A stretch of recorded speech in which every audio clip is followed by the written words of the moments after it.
Bonjour à tous et bienvenue pour ce webinaire. Je m'appelle Maxime et je serai votre coordinateur aujourd'hui et pour les prochaines sessions de webinaire à venir. On est très content de vous avoir avec nous et on accueille aujourd'hui Laure et Delphine pour ce webinaire que je vais laisser se présenter un petit peu après.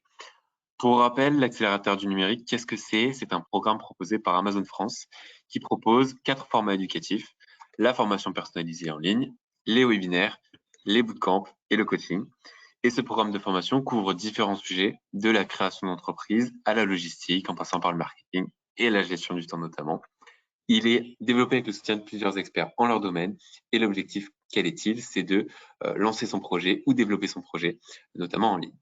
Donc, durant ce webinaire, n'hésitez pas à utiliser le chat et à poser des questions tout au long de la présentation dans la box qui s'appelle questions. On gardera bien sûr 15 minutes à la fin pour y répondre. Et le webinaire sera bien entendu disponible en replay. Donc voilà. Je vais maintenant laisser Laure se présenter et à la suite de quoi, ce sera le tour de Delphine. Alors bonjour à tous, donc moi je suis Laure, je suis la fondatrice de la marque Tiki Taki. Donc Tiki Taki, c'est une marque de papeterie festive pour enfants et je suis ravie de participer à ce webinaire aux côtés de Maxime et Delphine. Eh bien, bonjour également à tous. Je suis également ravie d'être avec vous. Donc, je m'appelle Delphine Sandrin et je suis coach, consultante et formatrice en gestion du temps. Voilà, et donc j'ai le plaisir d'animer ce webinaire dont le sujet est d'apprendre à mieux gérer votre temps en évitant ces 5 pièges et on va voir de quoi il s'agit tout de suite. Donc, avant de vous présenter les 5 pièges, j'avais envie de vous partager les 2 grands défis auxquels les entrepreneurs font face par rapport à leur temps. Ce premier défi, donc le numéro 1, c'est le fait qu'il doit tout gérer. En effet, quand on est salarié, finalement, on peut se dire qu'on passe à peu près 80% de son temps sur son domaine d'expertise. Mais quand on est entrepreneur, il en va c'est très différent dans la mesure où, certes, on passe son temps sur son domaine d'expertise, mais à côté de ça, eh bien, on a énormément de choses à gérer. Par exemple, à un moment donné, il faut se pencher sur sa stratégie, sur son marketing, sa communication, sa prospection. À un moment donné, on va se plonger dans son juridique et dans le choix du statut de son entreprise. Donc tout ça, ça prend beaucoup de temps. Et en plus, ça demande de s'y connaître un minimum et donc de se former. Et ce, même si on souhaite déléguer, parce que pour déléguer, eh bien, des fois, il est bon de s'y connaître un minimum. Donc ça, c'est le premier défi, c'est que l'entrepreneur a tout à gérer. Le deuxième grand défi pour l'entrepreneur, c'est qu'il est seul à bord. Alors ça, c'est bien parce que voilà, il est libre, il peut faire ses propres choix, mais il y a aussi un revers à la médaille, à savoir que ça comporte un certain nombre de risques d'être seul à bord. Déjà, se tromper de direction, faire les mauvais choix, se disperser, passer son temps au mauvais endroit et notamment sur des actions à faible valeur ajoutée, procrastiner et puis aussi ne pas oser dire non. Et ce d'autant que quand on est entrepreneur, notre projet, c'est notre bébé. Donc, on peut encore plus avoir du mal à dire non. On peut aussi encore plus tomber dans son perfectionnisme et avoir encore plus de mal à déléguer parce que justement, notre projet, c'est notre bébé. Donc, autant dire que quand on est entrepreneur, eh bien, très bien gérer son temps, c'est capital. Et à ce sujet-là, d'ailleurs, j'adore cette citation de Richard Branson qui dit « Chaque entrepreneur à succès sait que le temps a plus de valeur que l'argent lui-même. » Or, le problème, c'est que bien gérer son temps, déjà, ce n'est pas une compétence innée, elle n'est pas enseignée malheureusement à l'école, et en plus, il est très facile de tomber dans des erreurs contre-productives quand on est débordé, à savoir on se dit « tiens, je vais faire telle chose pour gagner du temps », et en fait, ça va faire tout l'inverse, ça va aggraver votre situation. Et donc justement, l'objet de ce webinaire, c'est de vous parler de ces 5 pièges, alors 5 erreurs également. Et donc on va commencer, si vous êtes OK, par la première erreur. Alors, je vous invite aussi, avant de passer sur la première erreur, je vous invite à prendre de quoi noter, un crayon à papier. Pourquoi? Parce que vous allez voir que je vais vous demander de vous auto-évaluer sur chacune de ces erreurs. Alors, pour introduire la première erreur, je vous propose une petite devinette. Et donc, vous pourrez répondre dans le chat. Vous voyez, ici, vous avez 2 billes. Vous avez une bille qui est sur un rail ondulatoire et l'autre bille qui est sur un rail tout droit. On imagine qu'on lâche les 2 billes en même temps. À votre avis, quelle est la bille qui va arriver en premier? Donc Laure aussi, si tu veux répondre, c'est comme tu veux. Je ne sais pas s'il y a quelques réponses déjà qui s'affichent dans le chat. Alors, moi, j'ai pas de visibilité sur les réponses. Là, comme ça, Vas-y Laure, que tu commences et ensuite je parle du chat. écoute, comme ça, bah, j'irai plutôt sur la ligne qui est sans embûche, mais ça me semble trop facile. Ok. Donc, mon cœur balance. Je ne sais pas. Je n'ose pas me prononcer. En ligne, ça balance plutôt sur, c'est plus vers la deuxième solution. Nos utilisateurs diraient plus le rail ondulatoire, donc haut, haut, bas. Et on a une Ok. réponse qui dit les deux en même temps, à la même vitesse. Ah oui, c'est vrai, c'est une possibilité. Alors, on va tout de suite voir la réponse en image.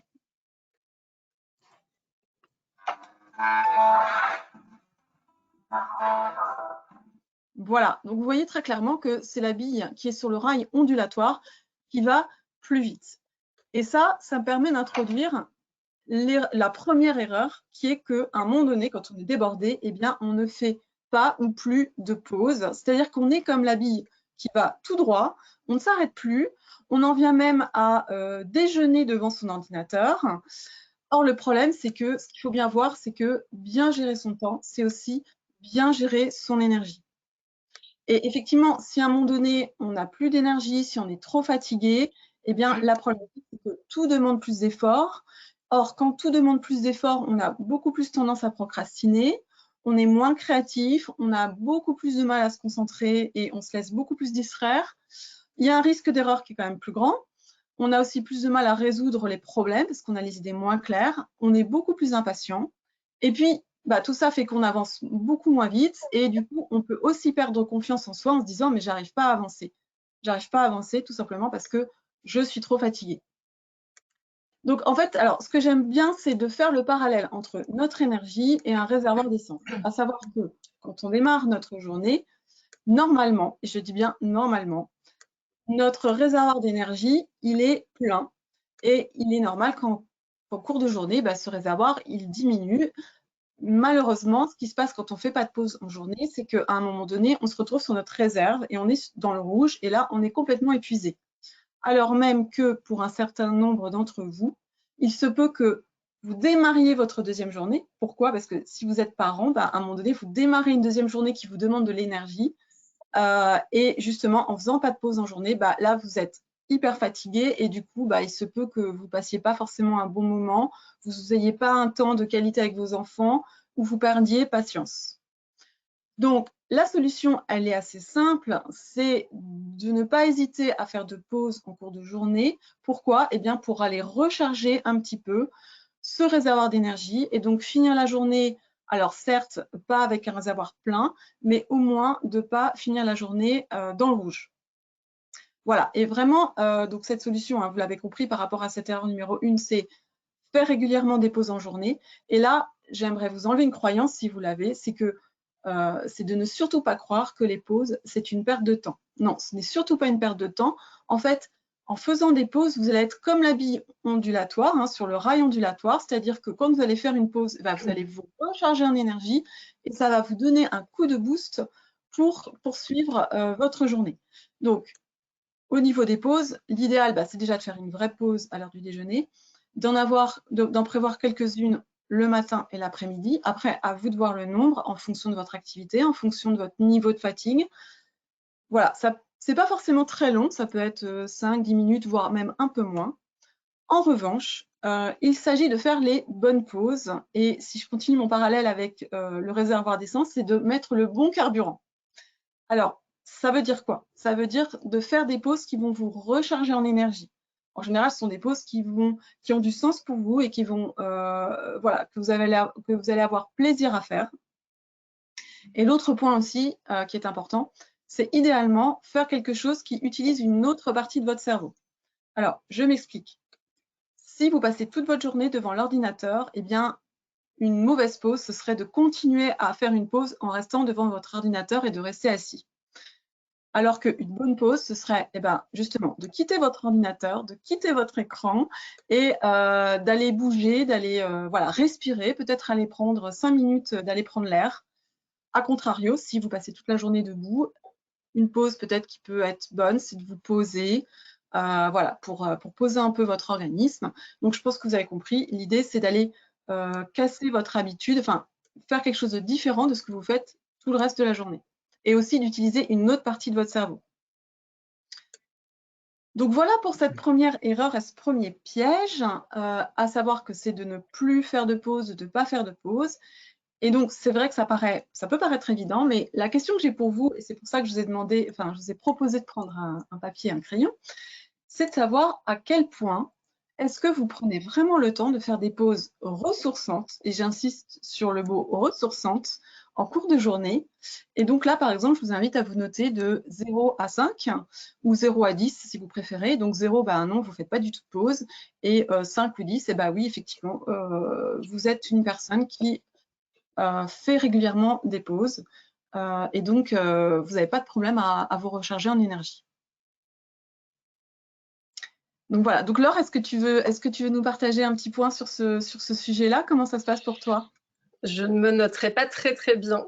Je serais plutôt sur un 2 sur 10, je pense. J'ai plutôt tendance, moi, à me dire que faut pas que je m'arrête et qu'il faut coûte que coûte travailler. Et effectivement, je ne fais pas assez de pauses. Et j'ai bien pris note de tout ça et je vais me mettre en place des pauses ressourçantes. Parce qu'en plus, effectivement, si je fais une pause, je vais avoir tendance à aller sur les réseaux sociaux, sur mon téléphone et pas spécialement aller faire un petit tour ou peut-être même faire des étirements, des choses comme ça peut être, ou de la lecture. Ça peut être intéressant de prendre 15 minutes le matin, 15 minutes l'après-midi et puis une vraie pause déjeuner le midi et pas manger devant l'ordinateur. Tout à fait, tout à fait. Écoute, merci beaucoup pour ton partage. Donc vraiment, hein, sans lever cette croyance de croire que faire une pause, c'est une perte de temps. Non, pas du tout. Vous allez vraiment vous recharger en énergie, vous êtes beaucoup plus créatif pour la suite. Donc, on va passer à la deuxième erreur. Et pour cette deuxième erreur, j'ai voulu prendre l'exemple de Martin. Alors, Martin, c'est un entrepreneur qui est en train de monter une boutique en ligne. Et il a bien compris, hein, l'erreur numéro 1, ça, il n'y a pas de problème. Il fait bien des pauses en journée, mais il est tombé dans le piège numéro 2. Et le piège numéro 2, c'est le fait de grignoter sur son temps de sommeil. À savoir qu'il a pris du retard sur le lancement de sa boutique en ligne et le moyen qu'il a trouvé pour respecter ses délais, c'est de se coucher de plus en plus tard pour pouvoir travailler. Sauf que, au bout d'un moment, il est fatigué, il n'arrive plus à avancer, voilà, et il est moins créatif. Donc là, je pense que vous avez bien compris, c'est que si à un moment donné, vous ne respectez pas votre sommeil, eh bien, vous n'allez pas démarrer votre journée avec votre réservoir d'énergie qui sera rempli. Et donc, du coup, comme ce réservoir va diminuer en cours de journée, vous allez finir la journée vraiment très fatigué. Donc, la solution, en tout cas, la première solution dont je vais vous parler, elle est très simple, c'est de respecter vraiment votre temps de sommeil et vraiment je dirais qu'il y a d'autres solutions si vous avez besoin de gagner du temps que d'aller grignoter sur ce temps de sommeil.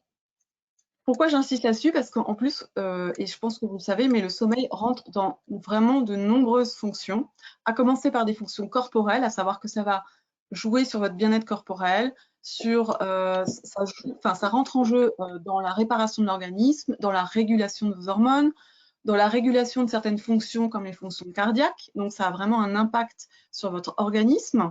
Ça a aussi un impact au niveau émotionnel parce que quand on est bien reposé, on est de meilleure humeur, on gère mieux son stress, on est plus calme.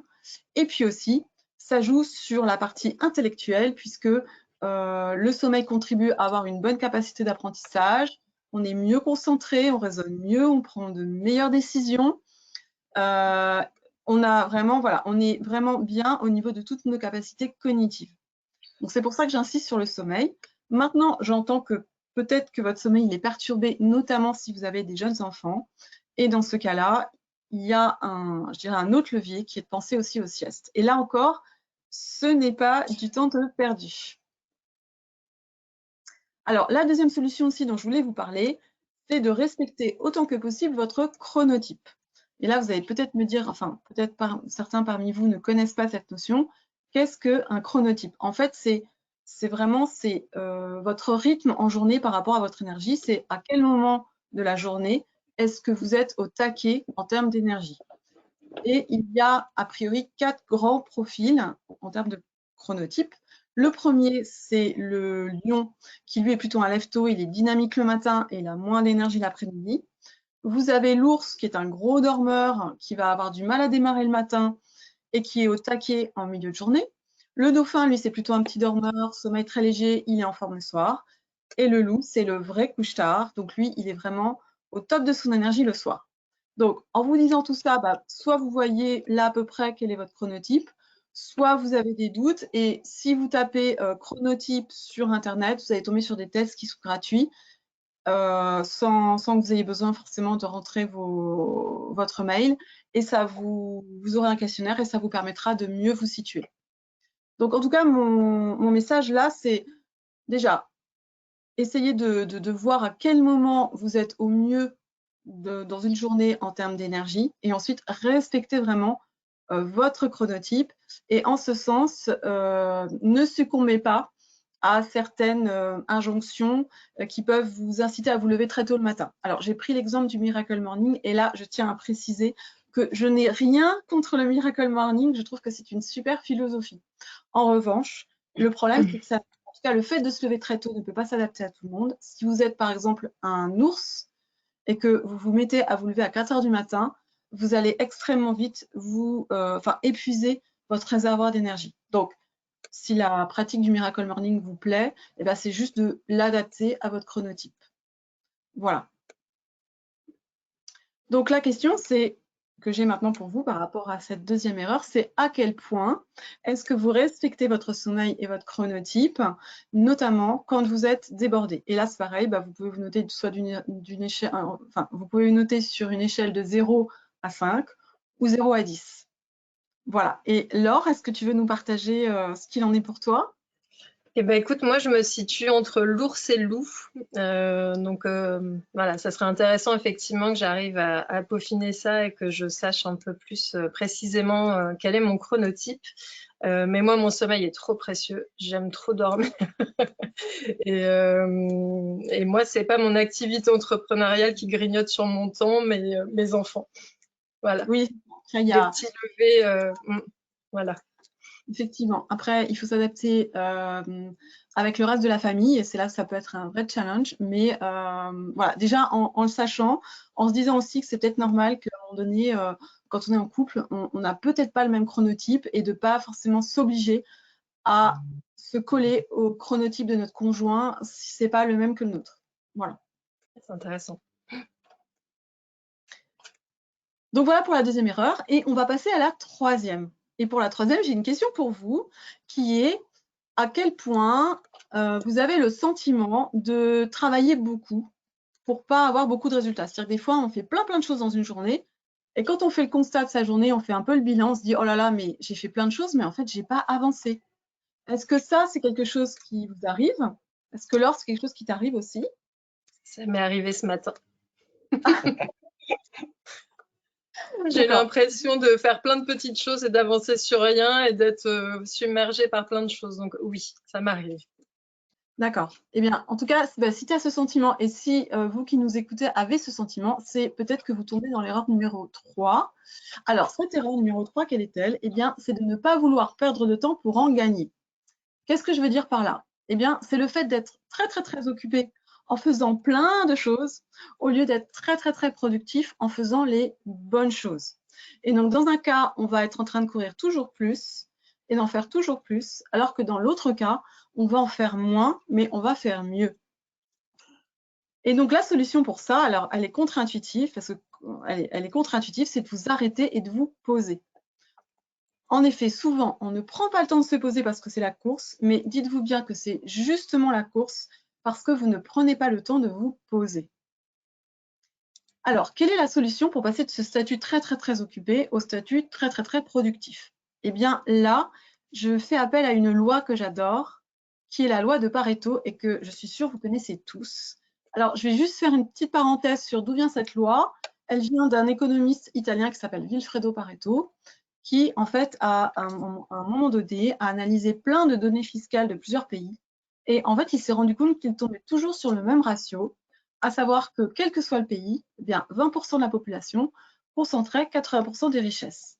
Et ensuite, d'autres personnes ont repris ces travaux et sont retombées sur ce même ratio, à savoir que si vous prenez une entreprise, par exemple, eh bien, il y a de fortes chances que 20% des références de l'entreprise génèrent 80% du chiffre d'affaires, ou 20% par exemple des clients génèrent 80% du chiffre d'affaires, ou 20% des clients génèrent 80% des réclamations clients. Donc voilà, c'est un ratio qu'on retrouve très facilement. Vous pouvez faire l'exercice vous-même par rapport à votre entreprise. Après, je vous donne un exemple que vous avez certainement vécu, j'en ai même deux. Quand vous étiez étudiant, il se peut, quand vous aviez des travaux pratiques, que c'était 20% du groupe de projet qui fournissait 80% des efforts et générait 80% du résultat. Et par rapport à votre garde-robe, il est fort probable que vous utilisiez 20% de vos habits 80% du temps. Voilà. Alors, je tiens à préciser, ce ratio, on dit toujours 20-80, mais ce n'est pas à prendre au pied de la lettre. Ça peut être 30-70, 10-90, voilà. Mais vous voyez à peu près l'ordre de grandeur. Alors, ce qui est génial avec la loi de Pareto, c'est que, en fait, vous allez passer d'un statut où vous êtes dans 100% d'action pour 100% de résultats à 20% d'action pour obtenir 80% de résultats. Et le message vraiment là que je veux vous faire passer, c'est que ce qui compte vraiment, l'important, ce n'est pas la quantité des choses que vous faites dans une journée, mais c'est vraiment la valeur ajoutée des actions que vous menez. Et ça, c'est vraiment fondamental, parce qu'on peut très vite se retrouver à faire plein de petits trucs, mais qui ne nous font pas avancer. Du coup, la solution, quelle est-elle? Eh bien, c'est d'abord de se poser, et c'est ça qui est contre-intuitif quand on court après le temps, on se dit qu'on n'a pas le temps de s'arrêter. Donc, c'est déjà de se poser et d'aller identifier et sélectionner eh bien, les 20% de tâches qui sont à très haute valeur ajoutée pour vous. C'est-à-dire que c'est vraiment ces 20% de tâches qui sont stratégiques, qui vont vraiment vous faire avancer votre business. Maintenant, il y a les tâches, mais ça peut être aussi d'aller repérer, identifier les 20% des clients qui génèrent pour vous 80% de résultats. Ça peut être aussi les 20% de canaux de communication ou de réseaux sociaux qui vous donnent vraiment de la visibilité. Et en faisant ce travail de sélection, d'identification, eh bien, c'est d'aller se dire, finalement, sur quoi est-ce que je dois me recentrer et se poser la question de est-ce que j'y alloue vraiment le temps nécessaire ou alors est-ce que je passe vraiment trop de temps sur des tâches à faible valeur ajoutée? Et là, c'est là qu'il y a un rééquilibrage à faire. Donc, la question que j'ai maintenant pour vous, c'est est-ce que vous passez vraiment la plupart de votre temps sur vos tâches stratégiques ou sur les réseaux sociaux stratégiques pour vous? Voilà, après, il peut y avoir plein de déclinaisons possibles, mais vraiment, est-ce que vous passez votre temps au bon endroit? Et là, Laure, je ne sais pas si tu veux nous partager ton expérience. C'est vrai que là, comme ça, non, je pense que je ne passe pas le bon temps sur les bonnes tâches. Maintenant, c'est vrai que quand on est entrepreneur, on est vite pris par tout ce qui est administratif et que ça prend quand même beaucoup de temps et que c'est plein de petites tâches en fait qui sont assez chronophages. Mais c'est super intéressant justement et je vais faire l'exercice que tu proposes.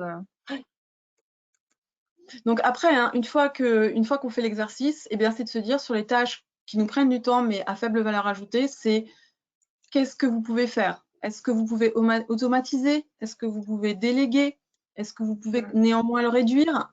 Est-ce qu'il y a des choses que vous pouvez carrément supprimer ou repousser à plus tard? Voilà, c'est vraiment de vous dire, bon, qu'est-ce que je fais de ces tâches qui me prennent du temps mais qui ne me font pas véritablement avancer et qui sont parfois incontournables néanmoins. D'accord. Donc voilà pour cette troisième erreur. Et on va passer à la quatrième. Et là, je vais vous demander vraiment votre attention. Pourquoi? Parce que je vais vous proposer un exercice. Alors attention, quel est cet exercice? Eh bien, vous voyez à l'écran différentes formes, par exemple des croix, enfin des étoiles bleues, des ronds noirs, des triangles noirs, etc. Ce que je vous propose, c'est d'aller compter en même temps les étoiles bleues, les triangles noirs et les ronds bleus. Alors, non pas les uns après les autres, ce serait trop facile. Non, c'est en ne balayant du regard les formes qu'une seule fois. sans revenir en arrière, sans noter, et ce en 30 secondes. Donc là, vous allez me dire, waouh. Donc, je vous laisse, on va se dire que c'est le départ maintenant, je vous laisse faire l'exercice et de voir à quel point c'est facile pour vous ou pas.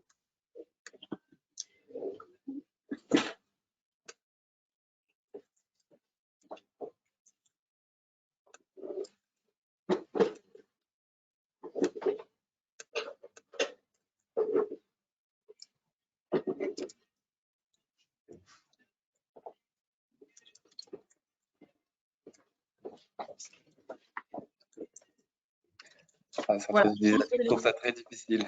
Ah, c'est impossible. Moi, j'ai même pas essayé de compter. J'ai essayé la première, enfin, puis après, non, c'est. Ouais. Ok. Donc, c'est normal en même temps. Hein. Je vous ai demandé de faire quelque chose que normalement notre cerveau a beaucoup de mal à faire. Et en fait, ça me permet d'introduire l'erreur numéro 4, à savoir que, eh bien, parfois, enfin, souvent même, on se dit qu'on va faire plusieurs choses en même temps pour gagner du temps. Et là, grâce à cet exercice, en fait, ce que j'ai voulu vous montrer, c'est que c'est un neuromythe de penser que vous pouvez faire plusieurs choses en même temps. Donc là, je parle bien de vrai multitasking. Hein. Je ne parle pas de faux multitasking. Alors, c'est quoi le faux multitasking selon moi? C'est quand vous avez une partie de vous-même qui est en pilotage automatique et que vous faites autre chose en même temps. Typiquement, vous conduisez et vous écoutez un podcast ou vous êtes en train de faire une conversation. Ça, pour moi, c'est pas du vrai multitasking parce qu'il y a une partie de vous qui est en mode pilotage automatique. Le vrai multitasking, c'est quand vraiment votre cerveau essaye de faire vraiment deux choses qui lui demandent du jeu de cerveau, justement, en même temps. Par exemple, là, vous m'écoutez et en même temps, vous traitez vos mails. Ça, c'est du vrai multitasking. Sauf que, en vérité, le cerveau, il ne fait pas deux choses en même temps et c'est ce que vous a démontré l'exercice. En vérité, lui, il switch très vite d'une tâche à l'autre. Alors, juste pour vous dire ce que j'ai trouvé sur Internet, c'est une étude qui dit qu'il n'y aurait que 2% des personnes capables de faire du vrai multitasking. Voilà, donc ça peut exister, mais a priori, voilà, vraiment la grande majorité ne fait pas de vrai multitasking. La grande majorité switch très vite d'une tâche à l'autre. Et là, je n'ai pas pu m'empêcher de vous mettre une citation que j'aime beaucoup qui dit « Le multitasking est une opportunité de rater plusieurs choses en même temps ». Voilà, j'avais envie de vous la partager, je la trouve excellente. Alors, je vais juste vous montrer ce que ça peut donner de façon très schématique. Imaginez que vous ayez besoin de passer 2 heures sur un dossier. Donc, vous êtes dit, OK, je prends 2 heures, mais comme vous êtes débordé et que vous avez pris cette habitude, vous faites plusieurs choses en même temps. Et en même temps que vous faites votre dossier, vous allez consulter vos mails. Et donc là, déjà, vous allez déborder de 2 heures parce qu'il y a ce petit temps de consultation des mails. Et puis, ce qu'il faut bien voir, c'est qu'il y a un temps de reconnexion, c'est-à-dire qu'une fois que vous avez vu le mail, vous revenez, votre cerveau, il a quand même un tout petit peu besoin de se remettre dans le dossier. Et le gros problème aussi qu'il peut y avoir, c'est qu'il n'est pas impossible qu'à un moment donné, vous tombiez dans une dérive de type « Ah, mince, vous tombez sur le mail d'un client qui vous fait une demande et là, vous vous sentez obligé de répondre et là, vous partez pour 15 minutes de réponse et vous voyez plus le temps passer. Et sans compter que il faut revenir aussi sur votre dossier, ça vous demande un temps de reconnexion plus important puisque vous avez beaucoup plus déconnecté. Et autant dire que là où vous vous étiez dit je vais y passer 2 heures, eh bien non, vous dépassez. Alors j'ai mis 50 minutes, mais ça pourrait être 30 minutes, 40 minutes, peu importe. En tout cas, vous ne tenez pas vos 2 heures. Donc ça, c'est déjà le premier problème, c'est que quand vous avez planifié quelque chose et que vous faites du multitâche, déjà vous allez déborder, hein, votre planning il va déborder. La deuxième problématique, c'est que vous n'êtes pas à l'abri de faire encore plus d'erreurs. Enfin, en tout cas, c'est source d'erreur de faire du multitasking. Et enfin, quelque chose qu'on ne soupçonne pas toujours, c'est que ça crée de la fatigue attentionnelle, de la fatigue mentale pour votre cerveau. Et là, j'avais envie de prendre l'exemple du joueur de tennis qui se fait balader sur le court de droite à gauche parce que voilà, son adversaire est très malin et cherche à le fatiguer. Dites-vous que quand vous faites du multitâche, votre cerveau, il est comme un joueur de tennis qui va un coup à fond à droite et un coup à fond à gauche. Et donc, il s'épuise beaucoup plus vite que s'il était toujours centré. Voilà, j'espère que cette image vous parlera en tout cas. Mais dites-vous que faire du multitâche, non seulement ça va vous faire perdre du temps, c'est source d'erreur et ça crée de la fatigue mentale. Alors, la solution, là aussi, j'enfonce des portes ouvertes, mais elle est toute simple, c'est d'arrêter de faire du multitasking. Donc, effectivement, c'est quand vous avez un dossier, par exemple, qui va vous prendre de l'énergie, soyez en mode, ce qu'on appelle deep work, hein, vraiment, vous êtes en mode ultra focus. Mais au-delà de ça, ce que je vous invite à faire, c'est vraiment à prendre conscience de votre degré de multitasking, à quel point est-ce que vous êtes en mode multitâche ou pas. Et ce que je vous invite aussi, c'est d'aller identifier, peut-être dans les jours à venir, eh bien, les moments ou les situations où vous le faites le plus. Parce qu'il se peut que voilà, ce ne soit pas toujours pareil. Et il se peut que, par exemple, ce soit au moment où vous avez des choses compliquées à faire, où vous avez cette tendance à peut-être aller faire autre chose en même temps. Ce n'est pas impossible. Voilà. En tout cas, c'est d'aller vous auto-observer. Et en fonction de ce que vous allez identifier, eh bien, c'est de prendre les mesures adéquates. Voilà. Donc ça, c'est ma reco. Et est-ce que, donc là, c'est pareil, hein, j'ai la même question hein, toujours, c'est à quel point est-ce que vous êtes focus et à quel point est-ce que vous êtes monotâche. Donc, n'hésitez pas à vous évaluer sur une note de 0 à 5 ou 0 à 10. Voilà. Et donc, Laure, est-ce que tu veux nous dire ce qu'il en est pour toi? Bah, je pense que pour moi, c'est très variable et je pense que ça va dépendre de la tâche. Et je me dis aussi que peut-être ça va dépendre d'un besoin de faire des pauses. Peut-être que ça peut être aussi, voilà, une idée. Peut-être que le moment où je veux aller sur d'autres tâches, c'est peut-être que c'est la sonnette d'alarme pour me dire c'est peut-être le moment de faire une petite pause pour se ressourcer. Alors effectivement, hein, si par exemple tu passes 2 heures sur un dossier, faire une pause au milieu, hein, c'est pas voilà, c'est très bien, il n'y a pas de problème. Le tout, c'est de le faire en conscience, de se dire bon, ben, je m'accorde temps, mais de pas tomber dans une dérive. Et puis si c'est une pause vraiment ressourçante, ben voilà, ça va effectivement te permettre d'être plus créative et d'avancer plus vite pour ta 2e heure sur ton dossier. Voilà. Donc ça, c'était pour la 4e erreur, c'est-à-dire faire plusieurs choses en même temps. Et je sais combien pas mal de personnes sont tout le temps en multitâche. Alors maintenant, on va aborder la dernière erreur, le dernier piège. Et pour ça, je vous propose de faire un parallèle avec les régimes. Donc imaginez, vous voulez faire un régime et donc vous commencez à potasser les différentes méthodes de régime et vous en trouvez une qui vous parle. Et donc vous dites, allez, c'est parti, vous y allez sur votre régime. Ça marche bien, vous perdez quelques kilos, sauf que un mois après, eh ben, vous n'avez pas tenu et vous avez retrouvé vos kilos. Donc, qu'est-ce que vous dites? Vous dites, c'est peut-être parce que ce n'était pas la bonne méthode. Donc, vous recommencez, vous continuez à potasser, vous trouvez une autre méthode, vous vous dites, ah ben voilà, c'est ça qu'il me faut.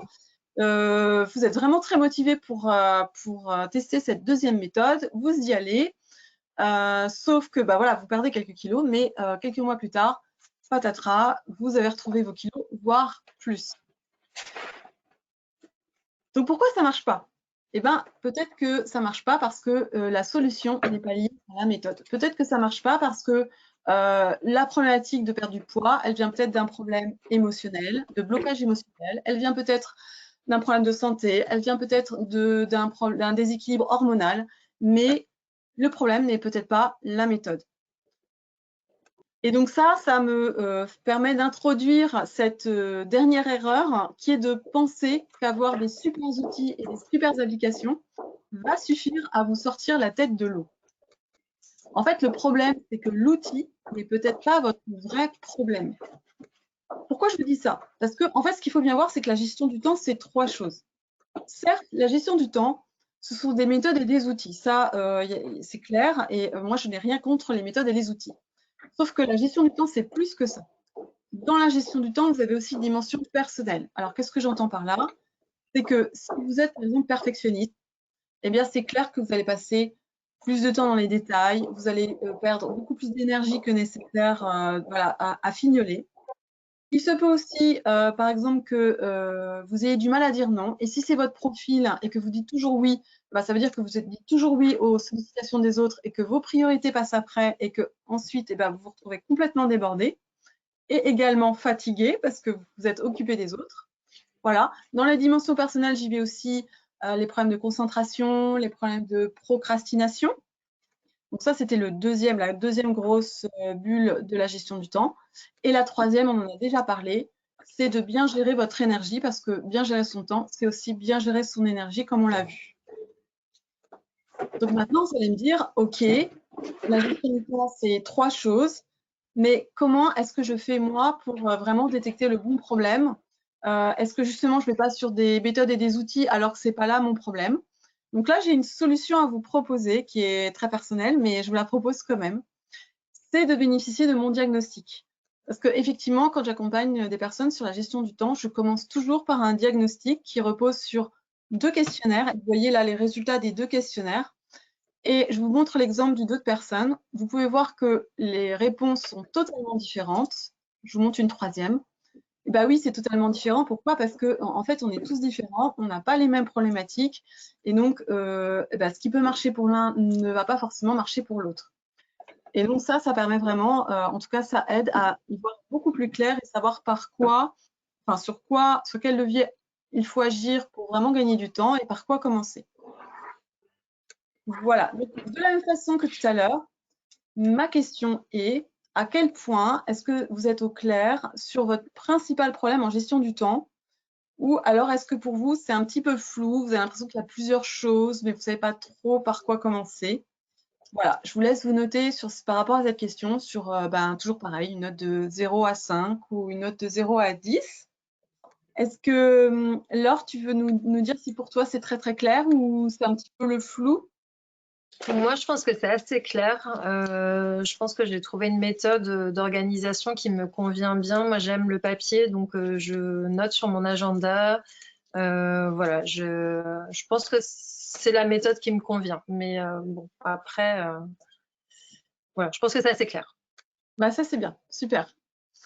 Donc voilà, donc pour résumer, je vous récapitule les 5 erreurs ou les 5 pièges. C'est déjà de ne pas ou ne plus faire de pause quand on est débordé, en se disant que ça va nous faire gagner du temps. C'est de ne pas respecter son temps de sommeil et son chronotype. C'est de ne pas vouloir perdre du temps pour en gagner, donc à savoir ne pas vraiment faire cet exercice de priorisation, mais alors de façon vraiment très fine. C'est de faire plusieurs choses en même temps, parce qu'on se dit que c'est ça qui va nous faire gagner du temps. Et enfin, c'est de penser qu'avoir des super outils ou des super applications va suffire à sortir la tête de l'eau. Voilà. Alors, à ce niveau-là, ce que j'ai envie de vous dire, c'est que pour profiter pleinement de ce webinaire, eh bien, finalement, ce qui compte le plus, c'est pas ce que vous savez et limite, c'est pas ce que je viens de vous dire, hein, quoique, ce que vous savez, ça compte quand même et ce que je viens de vous dire, ça compte quand même. Mais ce qui compte encore plus, c'est ce que vous allez en faire. Et donc, à ce niveau-là, moi, j'ai vraiment envie de vous inciter à passer à l'action et de vous dire que maintenant, c'est vraiment à vous de jouer. Alors, justement, pour vous aider, j'ai 4 questions pour vous par rapport à ça et pour vous mettre en action. La première, c'est quelle est l'erreur parmi les 5 qui nuit le plus à votre productivité? C'est pour ça que en fait, je vous ai proposé de vous auto-évaluer pour que ce soit d'autant plus facile pour répondre à cette question. Donc, premièrement, quelle est l'erreur qui nuit, selon vous, le plus à votre productivité? Deuxième question, c'est, maintenant que vous l'avez identifié, qu'est-ce que vous pourriez mettre en place pour y remédier? Et là, d'être assez précis, quelles actions vraiment vous pourriez mettre en pratique? Troisième question, c'est quand est-ce que vous allez pouvoir mettre en pratique cette action? Et mon petit tips que j'ai envie de vous partager, c'est d'aller noter votre action dans votre agenda. Pourquoi? Parce que à partir du moment où vous notez une action dans un agenda, comme on dit, un objectif planifié est à moitié réalisé, là, c'est tout à fait vrai, c'est-à-dire que ça va vous éviter de l'oublier ou de procrastiner dessus. Donc, un exemple, si votre erreur principale, c'est de ne pas faire de pause, eh bien, pourquoi pas aller inscrire dans votre agenda des temps de pause, comme ça, vous ne les oubliez pas. Voilà, donc ça, c'est ma première incitation, je dirais, pour vous, pour vraiment profiter de ce webinaire. Et puis, le deuxième, c'est, comme je vous l'ai dit, n'hésitez pas, si vous avez envie, de bénéficier de mon diagnostic, d'autant qu'il est offert. Voilà. Et là, je crois que Maxime va pouvoir vous mettre le lien de mon calendrier dans le chat. Voilà, et donc, écoutez, moi, j'ai fait le tour de mes 5 erreurs et vraiment merci de votre attention. Et donc, je suis prête à répondre à vos questions. Et juste avant, si vous voulez vous pouvez me rejoindre sur LinkedIn, hein, c'est mon réseau principal. Et là aussi, vous avez le lien si vous voulez aller profiter du diagnostic. Voilà. Merci beaucoup Delphine, merci beaucoup Laure. On va maintenant passer aux questions-réponses. Donc c'est le moment, si vous avez des questions qui vous viennent en tête, si vous avez des petits doutes, n'hésitez surtout pas. Et on a déjà des questions, on en a pas mal par rapport à la procrastination. Delphine, est-ce que tu aurais des petits conseils pour justement éviter ça? Petite astuce pratique qui peut être efficace, même si on a tous conscience que chacun est différent. Ouais. Alors, la procrastination, c'est un grand sujet. En fait, je vais vous décevoir, mais je ne vais pas pouvoir vous donner une solution miracle. Pourquoi? Parce que la procrastination, je dirais qu'il y a 4 facteurs qui font qu'on procrastine. Et donc, en fonction de la raison pour laquelle on procrastine, eh bien, les solutions ne sont pas les mêmes. Les 4 facteurs, c'est que soit l'activité, elle ne vous plaît pas, vous la détestez, soit elle vous demande trop d'efforts ou vous ne voyez pas du tout comment vous y prendre. Soit, c'est un petit peu lié, vous êtes trop fatigué et du coup, c'est pas parce que la tâche vous demande de l'effort, mais c'est que c'est vous qui êtes fatigué et qui du coup fait que tout vous demande de l'effort. Et la dernière, c'est que vous avez une peur. Par exemple, vous n'osez pas, vous procrastinez par rapport au fait de publier sur les réseaux sociaux. Pourquoi? Parce que vous avez peut-être peur du regard des autres. Et donc, vous procrastinez, vous procrastinez, vous procrastinez. Donc, vraiment, mon conseil par rapport à ça, c'est premièrement d'aller identifier la raison pour laquelle vous procrastinez. Et ça peut être complètement différent d'une tâche à l'autre. Il y a peut-être des tâches qui vous font peur. Et puis, il y a d'autres tâches où c'est parce que ça vous demande trop d'efforts. Donc, par rapport à ça, là, je vais pouvoir... je dirais que c'est assez complexe derrière, il y a toute une série de solutions. Ce que je peux néanmoins vous dire, c'est que c'est clair que quand c'est la tâche qui ne vous convient pas, c'est de voir comment vous pouvez aller y mettre plus de plaisir, comment vous pouvez l'associer à quelque chose qui vous fait plaisir. Après, vous avez aussi le moyen de voir aussi dans quelle mesure vous ne pouvez pas l'automatiser ou la déléguer pour avoir soit ne plus la faire, soit passer moins de temps dessus. Si la problématique, c'est plutôt une problématique d'effort, où vous ne voyez pas comment vous y prendre. Là, c'est clair, parmi toutes les méthodes possibles, il y a la méthode des petits pas. C'est-à-dire que souvent, on procrastine parce que la marche à gravir, elle est beaucoup trop haute. Donc, c'est d'aller décomposer l'action que vous avez à faire en toutes petites tâches, de façon à ce que la première tâche, vous n'ayez plus aucune résistance pour la faire.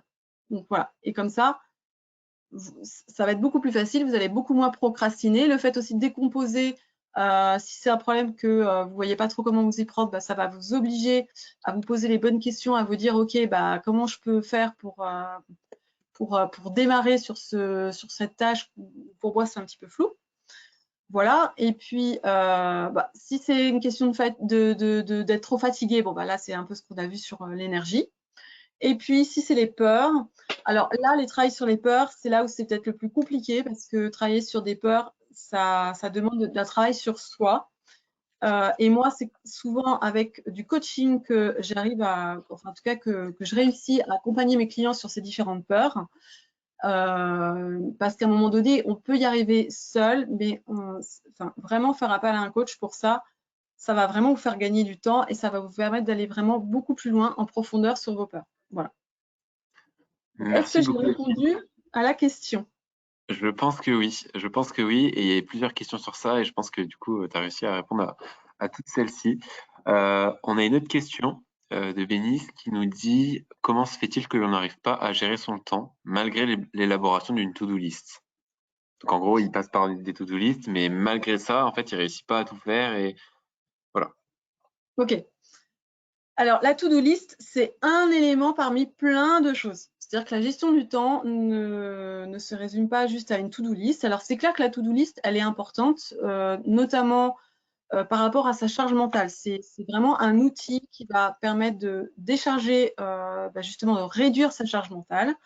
Mais la gestion du temps ne se réduit surtout pas juste à une to-do list. Parce que bien gérer son temps, c'est être très au clair avec ce que vous avez à faire, c'est avoir une très bonne priorisation, une très bonne planification, une bonne gestion de vos mails, une bonne gestion de vos réunions. C'est aussi d'aller utiliser des leviers de type la délégation, l'automatisation.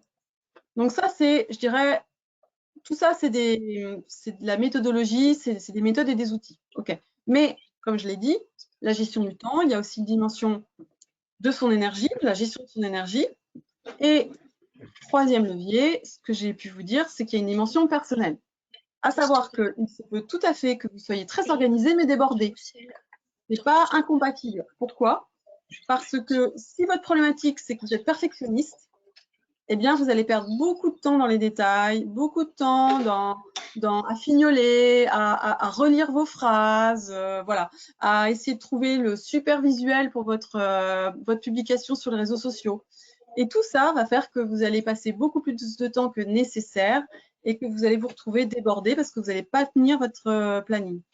Alors, j'ai parlé du perfectionnisme, mais ça peut être aussi le fait de ne pas arriver à dire non, de ne pas poser ses limites et de dire oui à tout le monde. Là aussi, vous pouvez être très organisé, mais vous retrouvez débordé parce que vous dites trop oui.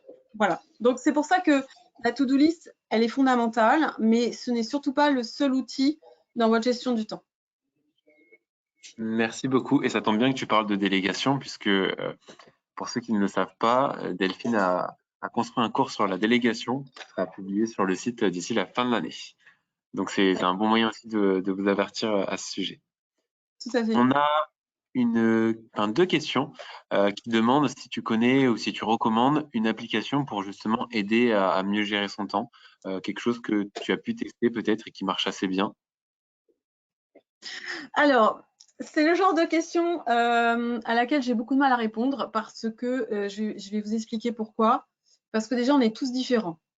Et puis des applications, il y en a des tas, puisqu'il y a des applications de to-do list, il y a des applications pour mesurer son temps, il y a des applications pour être plus concentré. Donc j'ai un petit peu, la question elle est quand même très très vague et j'ai un petit peu mal à répondre, d'autant que pour moi, on est vraiment tous différents et que ce qui va convenir à l'un ne va pas convenir à l'autre. Je vous prends l'exemple de la to-do list. C'est typiquement le cas où il faut vraiment trouver le système qui vous corresponde et pas essayer de coller à ce que vous entendez. C'est-à-dire que si vous êtes papier et que voilà, le numérique pour vous, ça colle pas du tout, vous vous sentez beaucoup mieux avec une liste papier, ben, c'est de continuer à gérer votre to-do list en papier. Alors que si vous êtes fan de numérique et que c'est quelque chose que vous adorez, eh bien effectivement, c'est de mettre votre to-do list en numérique. Donc là, j'ai beaucoup de mal. Après, moi, je peux juste vous dire ce que moi j'utilise, mais le problème, c'est que ça n'est que moi. Donc, typiquement, en to-do list, moi, j'ai Trello. Alors, on entend beaucoup parler de Notion. Hein, je n'ai rien contre Notion, c'est certainement très, très bien. Maintenant, typiquement, c'est typiquement le genre d'outil qui, pour moi, ne peut pas correspondre à tout le monde. Mais de même que Trello. Hein. Donc, pourquoi Trello, pour moi, ça convient très bien, c'est parce que c'est très visuel et que je suis quelqu'un de, comme vous avez pu peut-être le voir dans ma présentation, je suis très visuelle. Donc voilà. Donc, c'est vrai que je suis désolée de ma réponse, mais c'est vrai que c'est difficile d'y répondre en fait, parce que c'est très lié à chacun. Mais je pense que ta réponse répond quand même à la question qui a été posée, donc merci. On a une question par rapport à la priorisation des tâches.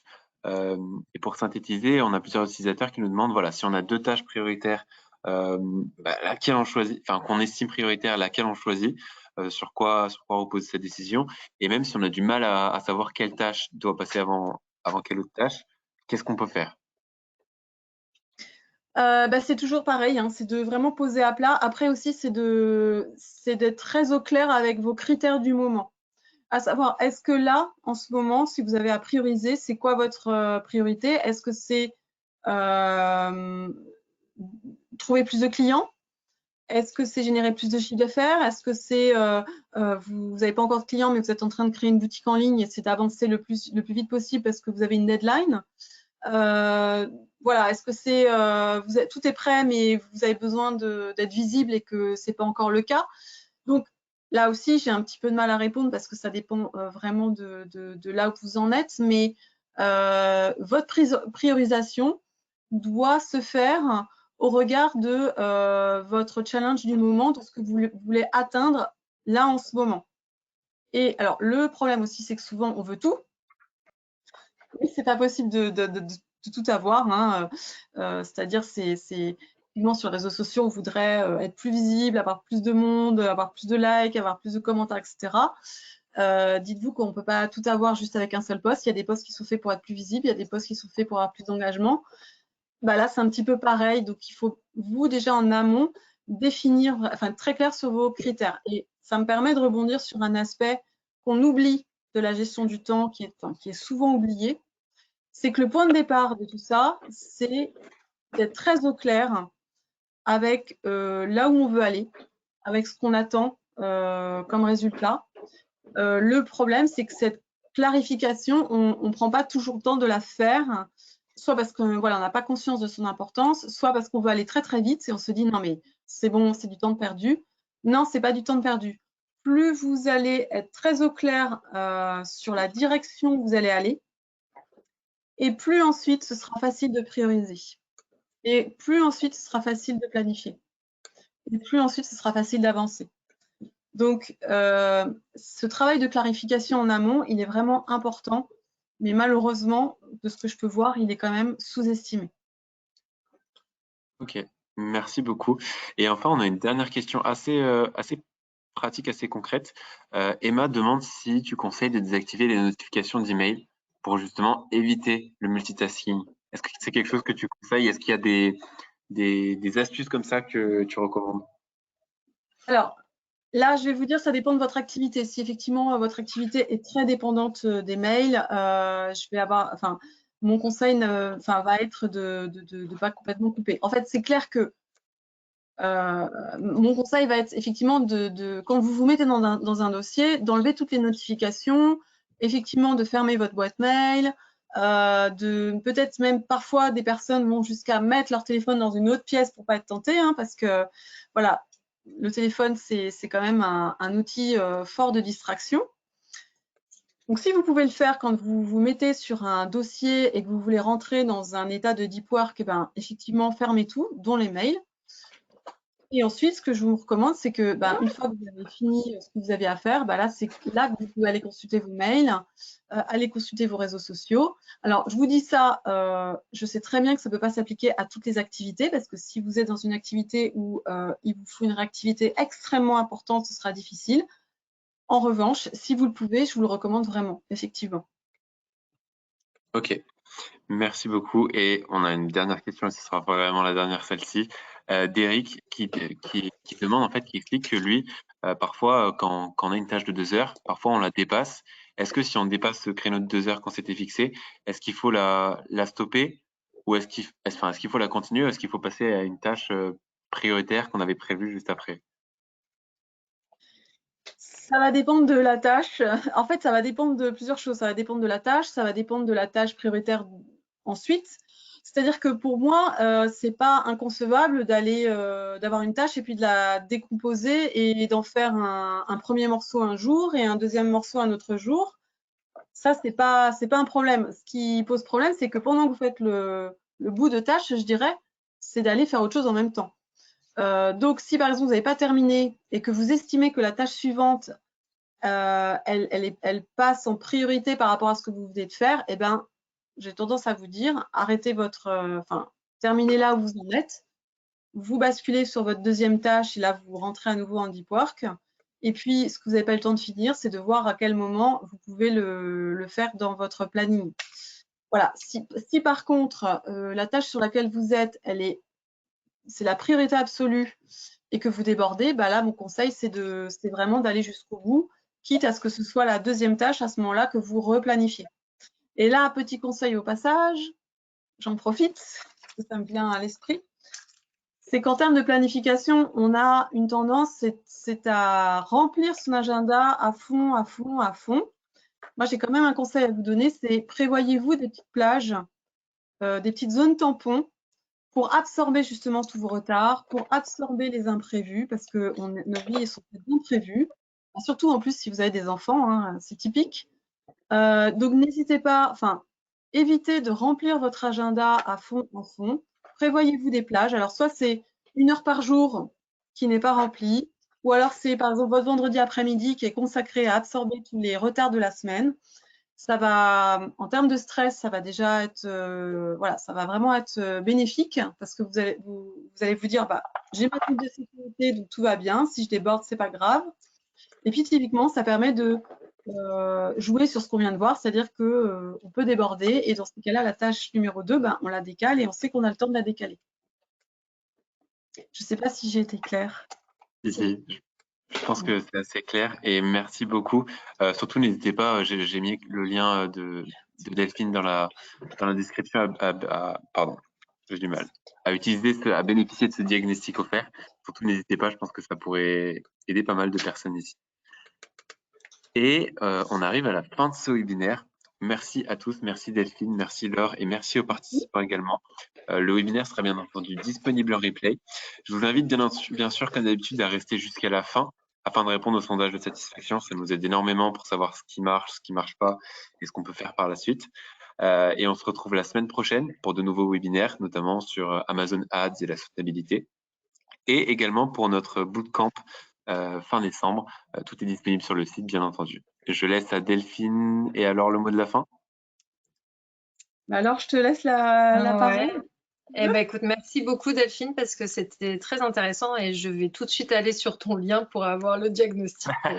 Voilà, j'y cours. Donc, merci beaucoup. Ben, moi, en tout cas, je vous remercie aussi. Merci Maxime pour cette opportunité. Et puis, j'espère vraiment que voilà, ça vous aura servi. Et vraiment, mon message de fin, c'est passer à l'action. Voilà, n'en restez pas là. Faites que ce webinaire vous soit utile et vraiment à vous de jouer maintenant. Voilà, merci beaucoup. Merci à tous. Bonne journée. Au revoir. Au revoir.